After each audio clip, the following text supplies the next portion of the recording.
எங்களுடைய உயிரோடும் உணர்வோடும் கலந்து வாழுகின்ற அன்பு உறவுகள் அனைவருக்கும் வணக்கம். நம்முடைய நாம் தமிழர் கட்சியினுடைய பொதுக்குழு கூட்டம் இம்மாதம் 27ஆம் தேதி சனிக்கிழமை காலை சரியாக 10 மணிக்கு GPN பேலஸ் என்கிற திருமண மண்டபத்தில் திருவேற்காட்டில் நடக்க இருக்கிறது. என் அன்பு உறவுகள் அனைவரும், பொதுக்குழு உறுப்பினர்கள் அனைவரும் பங்கேற்க வேண்டும் என்று அன்போடு வேண்டுகிறேன். இந்த நிகழ்வை நடத்துவதற்கு நமக்கு பொருளாதார உதவி தேவைப்படுகிறது.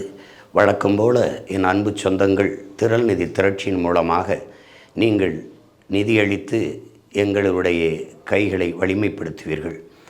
அதைப்போல இம்முறையும் எங்களுக்கு உங்களால் இயன்ற உதவியை செய்து வலிமைப்படுத்த வேண்டும் என்று அன்போடு வேண்டுகிறேன். துளி துளியாய் இணைவோம், பெரும் கடலாகும் கனவோடு நாம் தமிழர்.